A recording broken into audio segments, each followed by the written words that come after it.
Urapi hambamu, pakai hambamu. Dalam nama Yesus kami berdoa. Haleluya. Amin. Tuhan, silakan duduk Bapak Ibu. Selamat pagi, apa kabar Bapak Ibu Saudara? Semua dalam keadaan sehat, diberkati Tuhan. Amin. Lambaikan tangannya yang diberkati Tuhan. Haleluya. Tepuk tangan untuk Tuhan kita. Puji Tuhan. Haleluya. Bapak Ibu Saudara, kita sudah melihat Tuhan pagi hari ini lewat pujian penyembahan. Amin. Dan saat ini kita mau mendengarkan suara Tuhan, pesan Tuhan, nasihat dari Tuhan yang adalah sang firman itu, ya.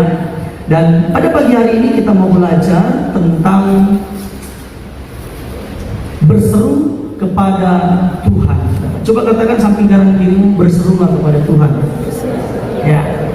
Baik Bapak Ibu Saudara, kita akan membuka kebenaran firman Tuhan yang menjadi landasan pemberitaan firman Tuhan pada pagi hari ini, yang terdapat di dalam Mazmur 107. Mazmur 107, dalam Mazmur pasal yang ke-107, dalam ayat yang keempat sampai ayat yang ketujuh, saudara. Ya, kita akan baca secara responsoria. Saya ayat 4 seperti biasa, Bapak Ibu ayat yang kelima, dan ayat yang ke-6 dan ke-7 nanti kita sama-sama baca. Baik, saya akan memulai dari ayat yang keempat. Yang sudah dapat katakan amin. Puji Tuhan. Ada orang-orang yang mengembara di padang belantara, jalan ke kota tempat kediaman orang tidak mereka temukan.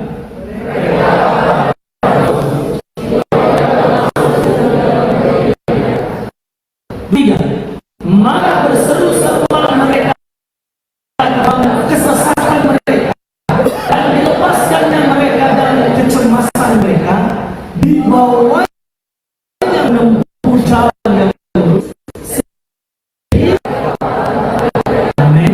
Silakan duduk Bapak Ibu, ya. Firman Tuhan pagi kita di sana jelas ada orang-orang yang mereka tidak memiliki tujuan hidup. Mereka mengembara di padang belantara. Padang belantara ini tidak tahu tujuannya mau kemana ini. Semua sama. Mereka datang ke kota, ke tempat kediaman orang. Mereka di sana tidak menemukan siapapun.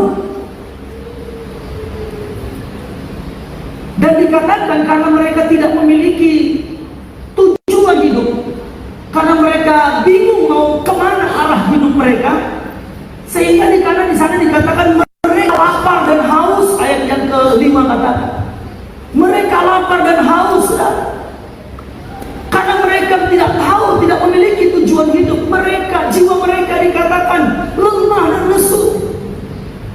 Di dalam diri mereka terdapat keletihan, kelesuan dan kelemahan. Karena apa? Tidak memiliki tujuan hidup, tidak tahu tujuannya mau kemana. Apalagi seorang pemimpin, saudara. Biasanya satu organisasi atau satu kelompok itu didirikan, itu harus memiliki apa yang namanya visi dan misi. Ada tujuan dari kelompok atau komunitas itu, mau kemana arah tujuannya itu. Dan pemimpin yang memimpin kelompok itu, komunitas itu juga dia harus memiliki tujuan yang berkaitan dengan visi misi kelompok atau komunitas tersebut. Kalau pemimpin tidak memiliki tujuan, maka buyarlah komunitas itu, saudara. Nah Bapak Ibu Saudara, ternyata saya menemukan banyak orang yang keadaannya seperti ini, saudara. Ada banyak orang yang mereka tidak tahu sedang berjalan menuju kemana. Mereka tidak punya tujuan hidup. Kalau ditanya, siapa di sini yang punya tujuan hidup? Coba angkat tangan. Aduh, ada kan? Yang punya tujuan hidup, coba angkat tangan. Semua pasti bilang, oh saya punya tujuan hidup. Apa tujuan hidupmu? Bingung. Kebanyakan manusia bingung tujuan hidupnya apa, saudara. Nah saudara, ternyata seorang yang bahagia itu tidak ditentukan oleh materialistik, ya. Kebahagiaan seseorang tidak ditentukan dari materi. Ada banyak orang-orang yang memiliki setiap berkecukupan lah saya boleh katakan, tetapi hidupnya belum tentu bahagia, saudara. Ada bapak, dia seorang yang kaya raya, tapi dia hidup di dalam sakit penyakit yang tiap hari harus penyakitnya.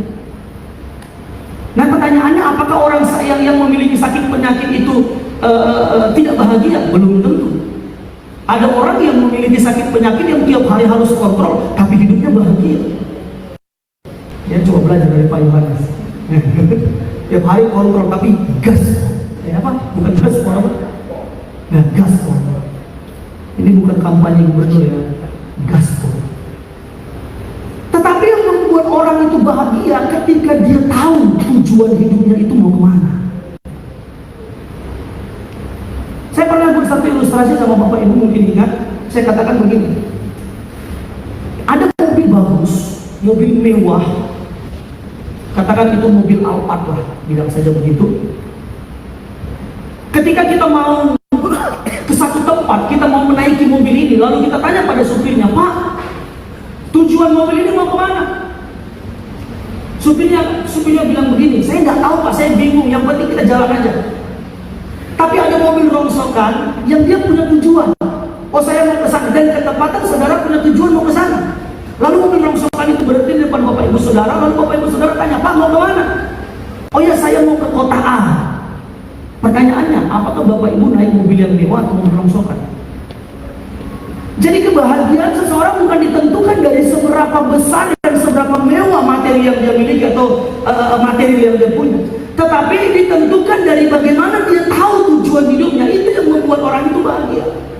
Bapak Ibu, saya senang nonton bola, apalagi ini AFF udah mau mulai, piala paling tergengsi di dunia ya. AFF, saudara, piala Asia Tenggara ya biasanya. Ya, saya senang nonton bola. Dan Bapak Ibu juga mungkin senang menonton bola. Karena apa? Karena ada tujuan. Tujuannya apa? Menang, gol. Ya. Nah, kalau nonton bola tidak ada gawang, mau kemana tuh permainan bola? Ada yang mau menonton? Tidak ada. Bapak Ibu sedang main catur karena ada raja yang mau dibunuh. Bahasa bunuh, jangan bahasa bunuh. Bahasa apa? Yang mau diskakmat. Kalau nggak ada raja, mau ngapain tuh catur? Jadi sesuatu yang membuat kita bahagia itu bukan karena apa yang kita punya, melainkan kita tahu untuk apa kita punya ini. Amin. Nah, Bapak Ibu Saudara, tadi saya katakan sering saya menemukan orang-orang yang dia tidak tahu tujuannya mau kemana.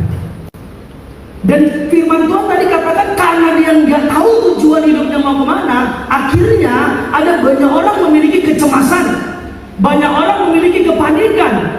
Banyak orang hidup di dalam keraguan-raguan, banyak orang hidup di dalam kekhawatiran. Hal-hal ini akan meliputi kehidupannya karena dia nggak tahu tujuannya mau kemana, saudara. Percayalah, kalau saudara tahu tujuan saudara mau kemana, saudara akan tidak pernah lagi khawatir, saudara. Karena saudara tahu siapa yang akan menolong saudara dan kemana penolong itu akan membawa saudara. Saudara tidak akan lagi diliputi oleh kecemasan, saudara tidak akan lagi diliputi oleh kekhawatiran, kepanikan, karena saudara tahu tujuan hidup saudara. Nah, di saat kita tidak memiliki atau tidak tahu, bukan tidak memiliki, kita semua memiliki tujuan hidup, tapi kita kadang-kadang nggak tahu tujuan hidup kita kemana. Nah, di saat kita tidak tahu tujuan hidup kita mau kemana, maka kita cemas, kita panik, kita ragu, kita khawatir. Ada sesuatu yang terpenting yang perlu kita perhatikan ketika kita berada di zona tersebut, saudara.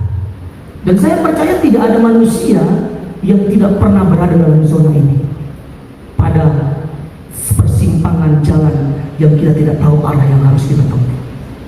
Semua manusia akan mengalami ini, saudara.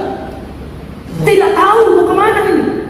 Tetapi disitulah hal yang terpenting yang perlu kita perhatikan.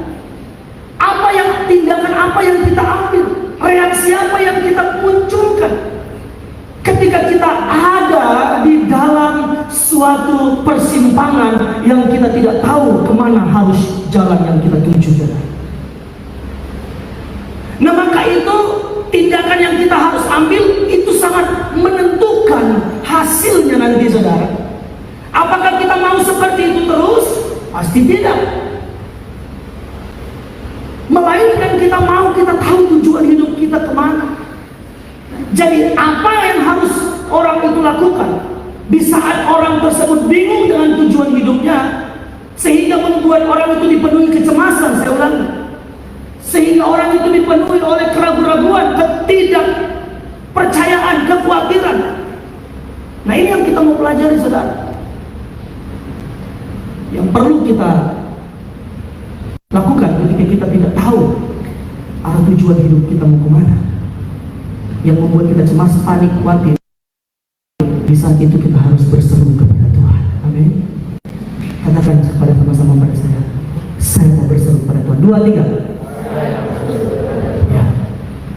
Karena kalau ketika kita berseru kepada Tuhan, saudara, di saat orang yang tadinya bingung, orang yang tujuan hidupnya dia nggak tahu mau kemana, yang akhirnya dia dipenuhi kecemasan, keraguan-raguan tadi, karena dia mengambil langkah untuk dia mau berseru kepada Tuhan, maka ada 2 hal yang akan buat kepada orang.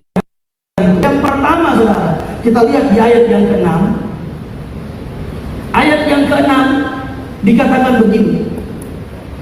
Kalau ayat yang ke-4 dan ke-5 tadi menerangkan bagaimana manusia itu banyak yang tidak tahu jalan hidupnya, banyak yang menggembara di padang belantara, jalan ke kota, kediaman orang tidak mereka temukan sehingga mereka lapar, haus, lemah, lesu. Maka di ayat yang ke-6 dijelaskan di sana kita harus berseru kepada Tuhan. Dikatakan, maka berseru-serulah mereka kepada Tuhan dalam kesesakan mereka. Mereka sesak karena tidak punya tujuan. Mereka berseru kepada Tuhan, saudara.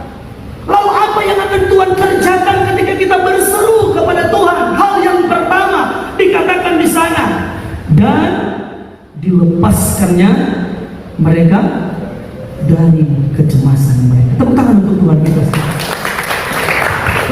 Saudara yang tadinya cemas karena nggak tahu tujuan hidup, saudara yang tadinya karena tidak tahu tujuan hidup, ketika saudara berseru kepada Dia, maka Tuhan akan melepaskan kecemasan saudara. Bapak Ibu, dilepaskan. Yang pertama, katakan Tuhan akan mengerjakan sesuatu ketika kita berseru kepada Dia pada waktu kesesakan kita, pada waktu kita tidak tahu tujuan hidup kita. Yang pertama Dia lakukan adalah Dia melepaskan kita dari kesulitan. Dilepaskan di sana dalam bahasa Ibrani disebut natsal, artinya merebut. Tadinya kita tidak tahu tujuan hidup, lalu kita memiliki, sehingga kita menjadi orang yang memiliki kesesakan, kekhawatiran, kesulitan karena kita nggak punya tujuan hidup, karena kita nggak tahu tujuan hidup kita. Dan firman Tuhan katakan, orang itu kalau berseru kepada Tuhan, dia akan dilepaskan dari kecemasan. Dilepaskan di sana memakai kata natsal, merebut. Kecemasan saudara akan direbut. Saudara akan direbut dari kecemasan itu. Saudara akan direbut dari kesulitan itu. Lalu natsal ini juga mengandung arti menyelamatkan, saudara. Jadi saudara, ketika saudara berseru kepada Tuhan, waktu saudara diliputi kecemasan karena tak tahu tujuan hidup saudara, ketika saudara berseru, Tuhan akan menyelamatkan saudara dari kekhawatiran, menyelamatkan saudara dari kesulitan itu, menyelamatkan saudara dari kecemasan itu, saudara. Jadi kalau saudara pagi hari ini mengalami kesulitan, kecemasan, jangan lari kepada Allah lain, tapi lari kepada Tuhan. Dia akan menyelamatkan saudara dari kesulitan itu. Amin. Kecemasan di sana matsukah, artinya kesulitan, saudara. Sulit memang jalani hidup kalau kita nggak tahu tujuannya, saudara. Saya kalau mengerjakan sesuatu, saudara, kalau Pak Gembala, saya dia waktu Pak Gembala datang, dia sampaikan kepada saya. Dia nggak langsung bilang ini begini, nah. Dia langsung pertama bertanya, apa? Mau bikin apa?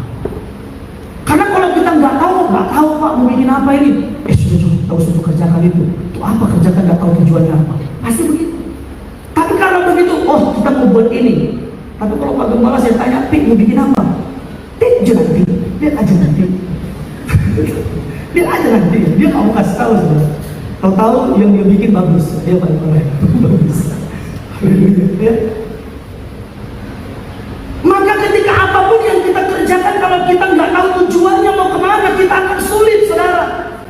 Tapi pada waktu itu saudara nggak usah cemas, nggak usah khawatir. Waktu saudara nggak tahu tujuannya mau bikin apa, mau bagaimana hidup kita, mau kemana tujuan kita, berseru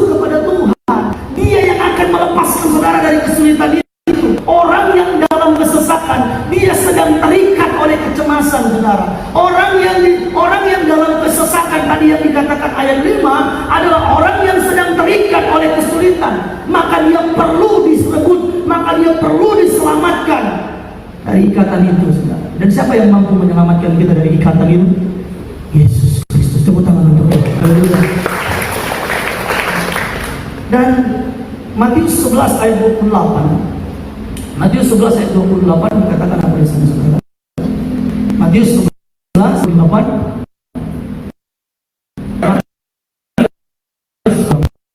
Firman Tuhan katakan,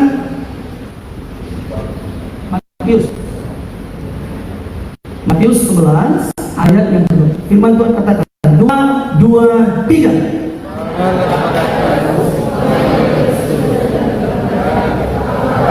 Memberi, tepuk tangan saudara. Aku akan memberi kelegaan kepadamu, saudara.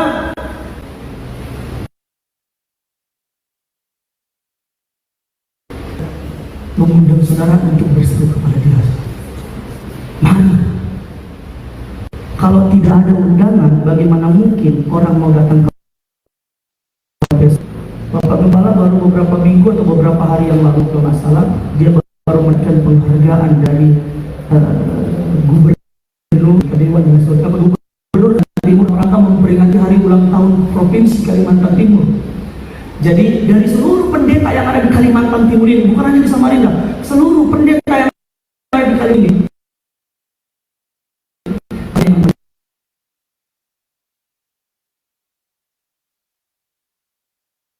dapatkan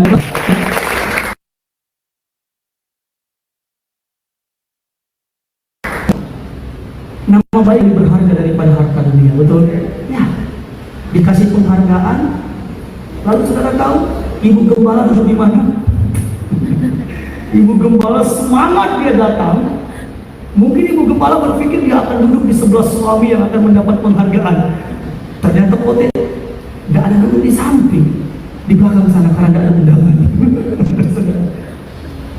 Ada undangan dulu baru bisa datang, betul?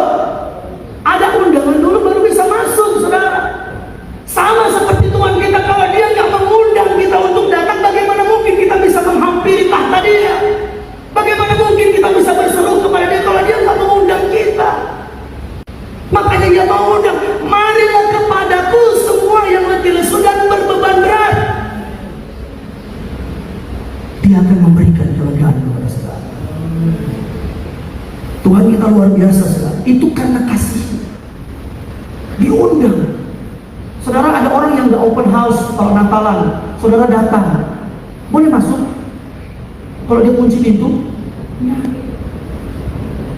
Kecuali saudara paksa borong pintu masuk ke dalam, ya itu lain cerita. Dia harus buka pintu dulu baru saudara bisa masuk. Tuhan kita, Dia sudah mengundang saudara, Dia sudah membuka pintu hatinya, dan pintu hatinya nggak pernah tertutup kepada manusia siapapun, saudara. Karena kasihnya yang besar. Maka saudara nggak usah takut ketika saudara nggak tahu tujuan hidup, lalu saudara cemas, khawatir, datang dan berseru kepada Dia. Dia akan melepaskan saudara kesulitan itu, saudara. Yang kedua, yang terakhir, saudara. Ini yang kedua dan ini yang terakhir. Ketika kita tidak tahu tujuan hidup sehingga kita diliputi oleh kepanikan dan kecemasan, kita harus berseru kepada Tuhan. Dan ketika kita berseru, maka yang pertama tadi kita dilepaskan dari kesulitan. Yang kedua, kita baca di ayat yang ke-7 dalam Mazmur 107 tadi. Ayat yang kedua dikatakan apa? Kalau kita berseru kepada Tuhan waktu kita cemas, waktu kita nggak punya tujuan hidup, kita hingga cemas, apa yang harus kita lakukan? Berseru.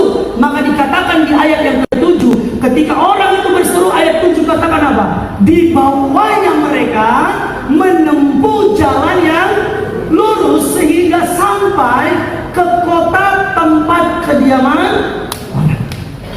Yang kedua, yang terakhir, ketika kita berseru kepada Tuhan, tadi saudara tidak tahu tujuan hidup sehingga saudara cemas, khawatir, takut dan lain sebagainya, saudara berseru, maka Tuhan mengerjakan apa? Yang kedua, Tuhan akan memimpin hidup kita.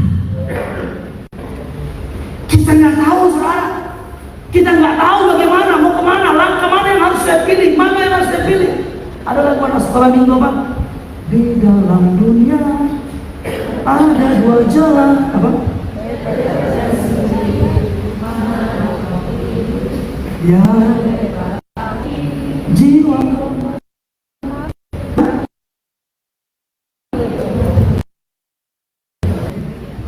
Manusia ada di simpang jalan Anda. Dia nggak tahu. Di saat itu kita perlu berseru kepada Dia agar Dia memimpin hidup kita.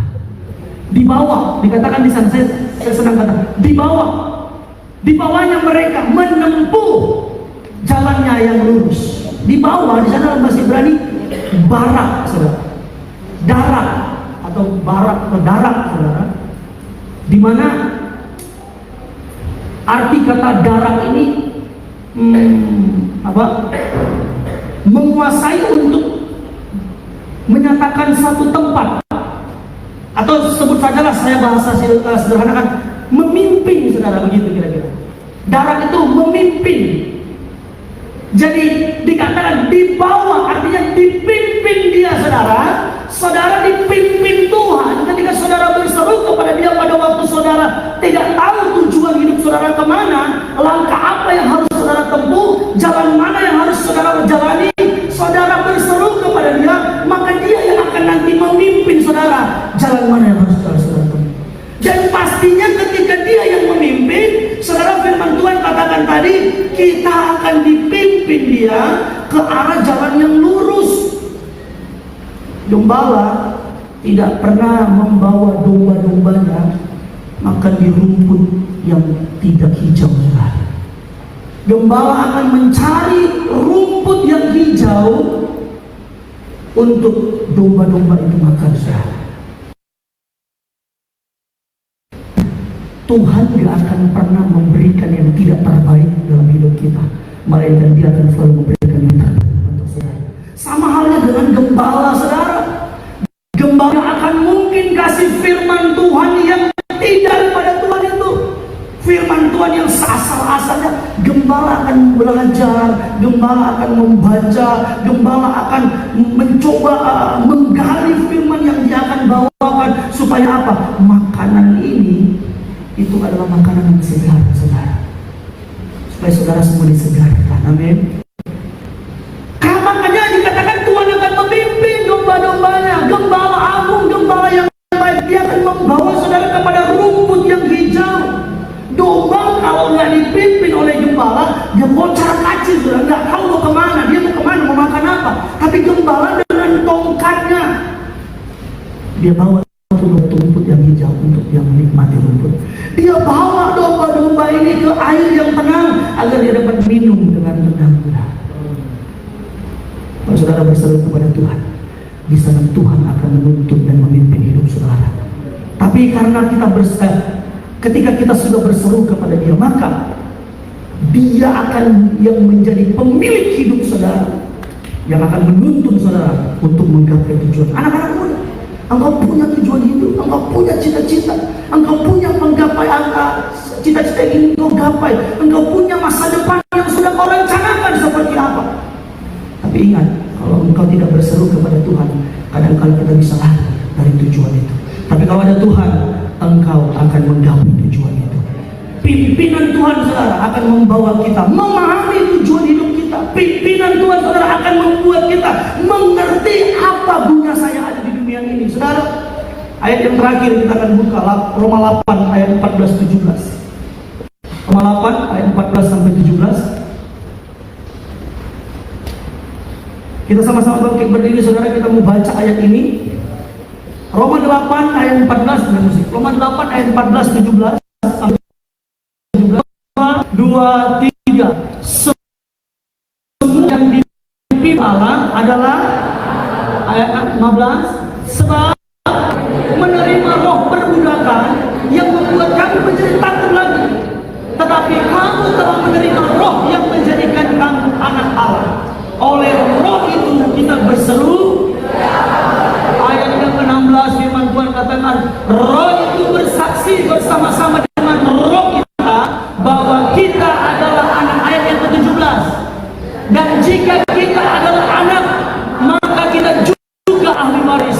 Maksudnya orang-orang menerima janji-janji Allah yang akan menerimanya bersama-sama dengan Kristus, yaitu jika kita menerima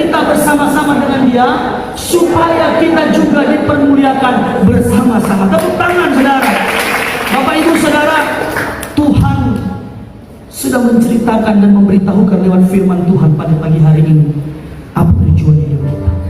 Tujuan kita sampai pada kita juga dipermuliakan bersama-sama. Artinya apa?